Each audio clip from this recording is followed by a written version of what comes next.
The 4 stages of resentment. Every relationship gets to a point where resentment builds up because we don't have real conversations about our feelings. We might be talking about the kids, sex, money, problems in the relationship, but we don't talk about our underlying feelings. If you haven't watched my video on the 5 stages of relationship, please go and watch that. It's pinned to the top of my profile. And what it explains is that in one of the stages, we move into what's called the distraction period. And that happens because we don't have as much time as we used to have in the infatuation and honeymoon period of the relationship.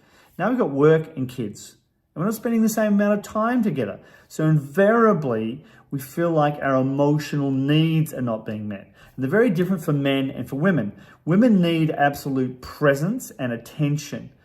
And she needs to be able to talk a lot so that as she's talking, her stress levels go down. We know from research that when a woman uses lots of words, she produces lots of oxytocin if he is present to her, if he's listening and actively involved and an active listener in her being able to express her emotions. Not the content, not the facts, but her emotions.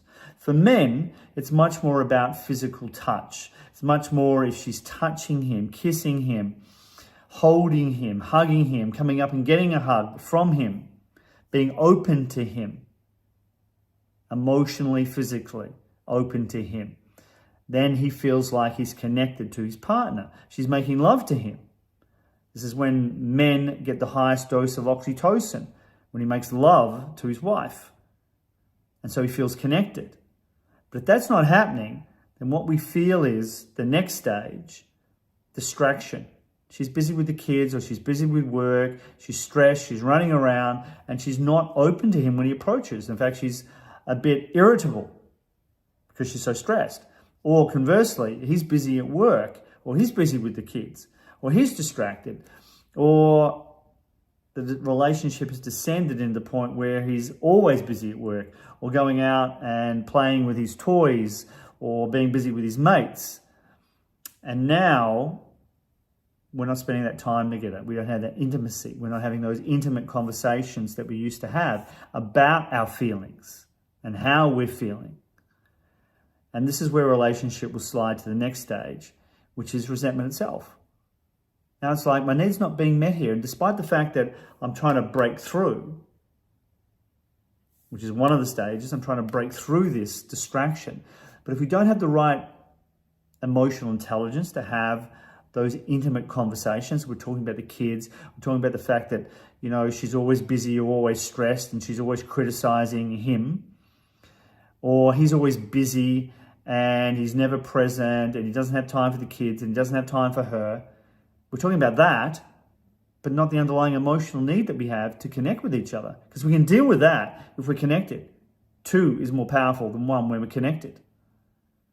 But because we don't know how to have those emotional, intelligent conversations, now we slide into resentment. And resentment shows up as ignoring.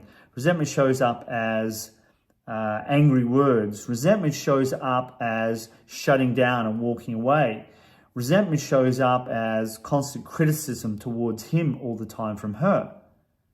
Resentment shows up as no lovemaking in the bedroom. Resentment shows up as narcissism. Resentment shows up as blocking out your partner in one of those ways. So if you're finding you're in resentment right now and you identify with any of those things I've just said, it's definitely time to book a discovery call. What's a discovery call? It's a way for you to find out exactly what's going on in your relationship and get a very clear path on how to break out of these cycles of closeness and then resentment. Make the call. Book it. It's on our profile link.